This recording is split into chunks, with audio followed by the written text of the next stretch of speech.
Hi, Melina here, and I'm just gonna try to real quickly do my March wrap-up of everything that I read in March. I read around 15 things, but it's because I read a lot of short things, so I'm just gonna get into it in different categories, because that's how I made the piles. Little random children book things that I have is I have this Coco book called Miguel's Music, and I think I gave this like a 3 or a 4 out of 5 stars, and it's basically just a simple picture book retelling the story of Coco, and I loved the illustrations, and that's the main reason I picked them up.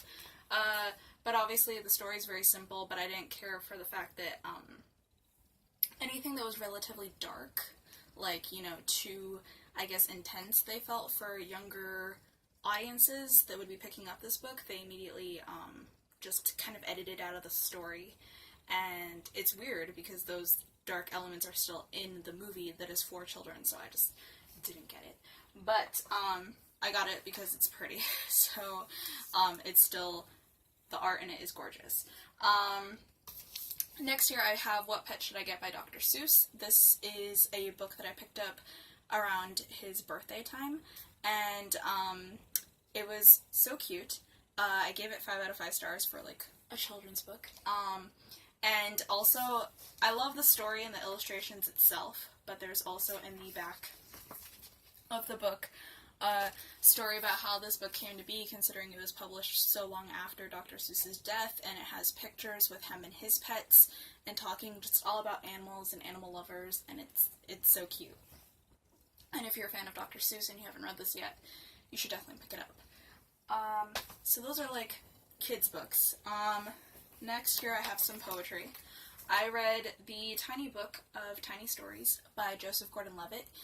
This is kind of like a poetry mini-story art compilation thing. It's kind of a branch project from his show/website called Hit Record, where he kind of takes a bunch of indie artists of whatever kind, like musicians, sketch artists and stuff like that, and he puts them together to make like a collaborative project and get their voice out there using his platform. And this is basically that, but in book form, and the art is so beautiful. I tabbed a bunch of the things, and the stories were really cute, so I gave this a 5 out of 5 stars, and I'm slowly collecting the rest of the volumes in the series. Next year, I have another poetry book. It's Dreaming the End of War by Benjamin O'Leary Sons. I wanted to read something else by him after I finished Aristotle and Dante, and then I found this at my local bookstore for pretty cheap. And it is a book of poetry about war, like being anti-war, about animal abuse and putting an end to that, racism, immigration, slightly touches a bit on like homophobia, and it has so many issues that it tackles in such a beautiful and poetic way, because everything, that flowery style of his writing that you see in his novels really stands out here in his poetry.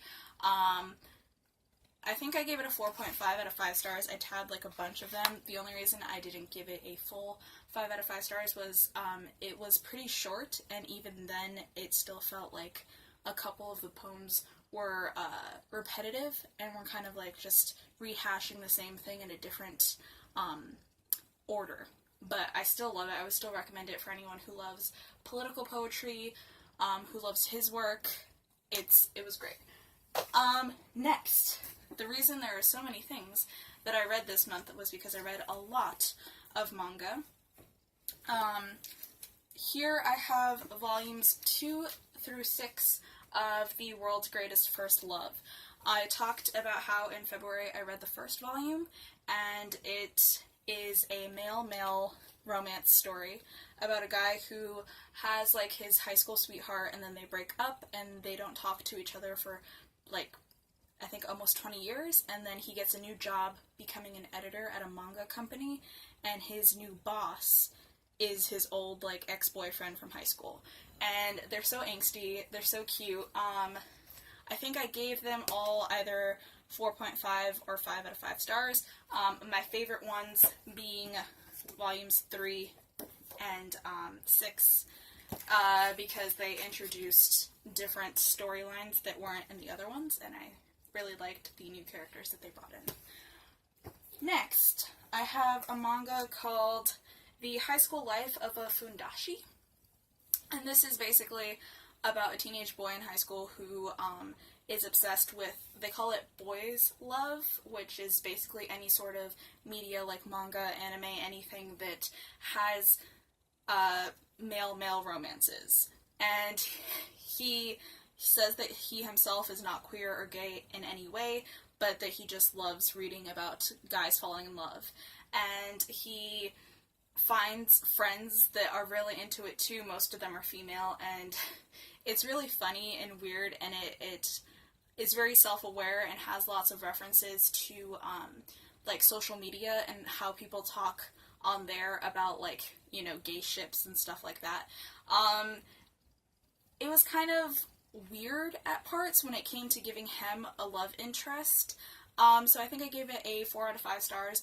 I still liked the concept and the story and the humor.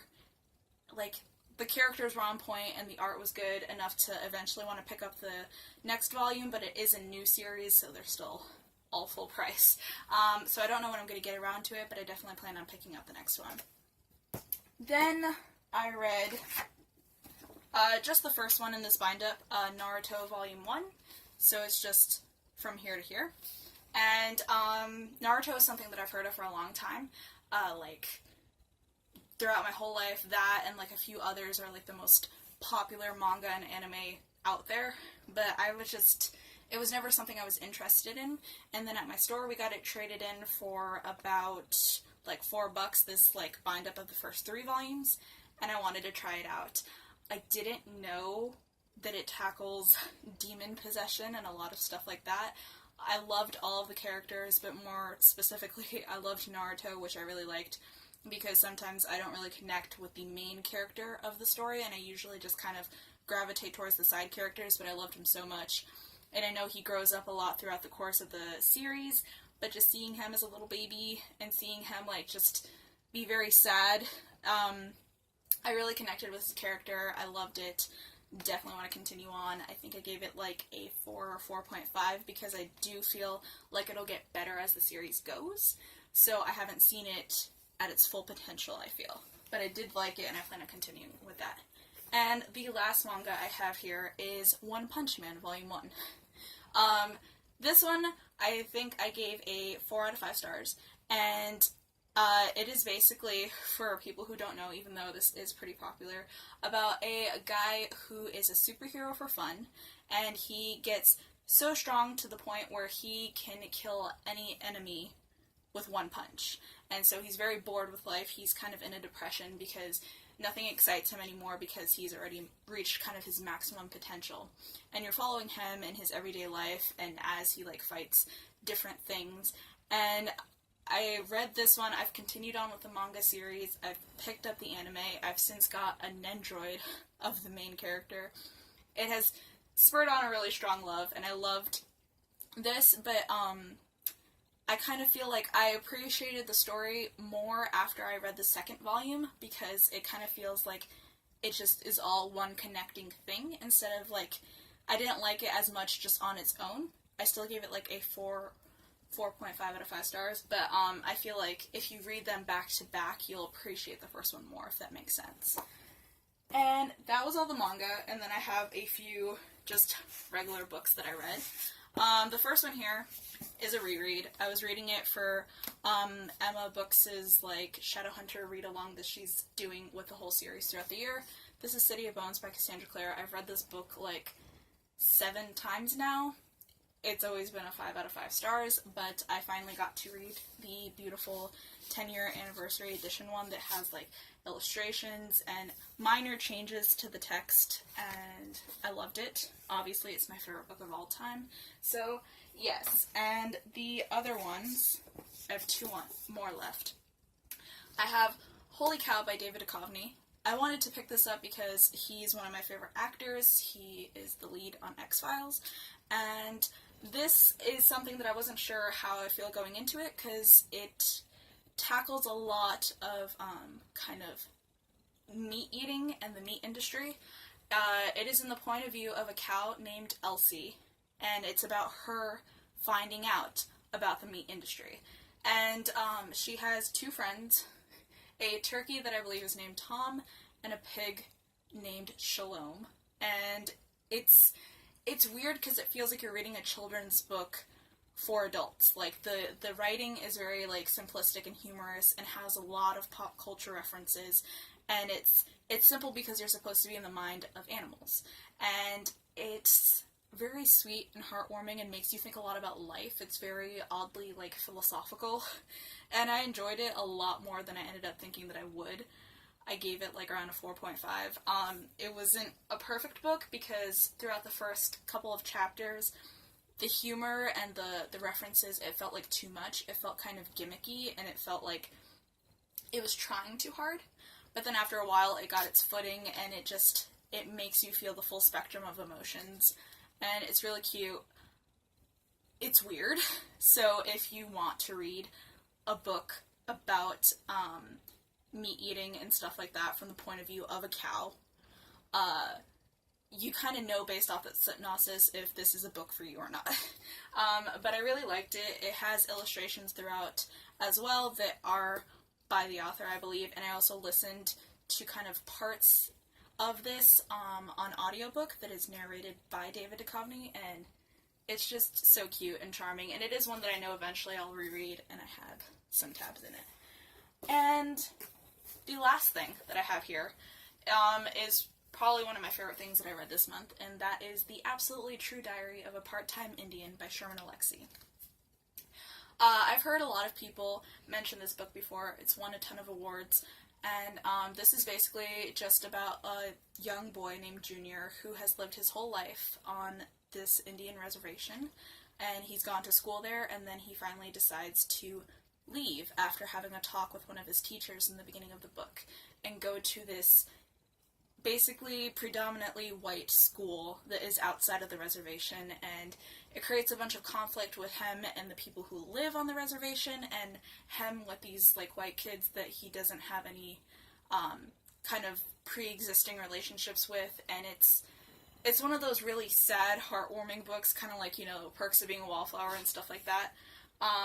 But I really liked it. I liked the voice and the tone of it. I loved the writing. It was really pretty, and it has, again, illustrations throughout because Junior wants to be a kind of cartoonist illustrator. I gave it a 4 out of 5 stars because even though it's one of those ones that feels like it's going to be one that changes your life as you're reading it, towards the end it just got kind of ridiculously sad. Like, slowly things started happening and it felt like it was just too much too fast. Like a life-changing tragic event happened, and then another one, and then another one, and it just felt like a lot at once. But I do know that some of this is autobiographical from the author, and I really like it. I think I would pick up something else by the author, and I think it was cute. It might make it on one of like at least as an honorable mention of one of my favorite books of the year, but I did enjoy it, and I would recommend it if you're into kind of heartwarming but mildly sad contemporary books. And that is it. If you enjoyed this video, be sure to give it a thumbs up, and please subscribe if you would like to see more of my face and my books. Bye.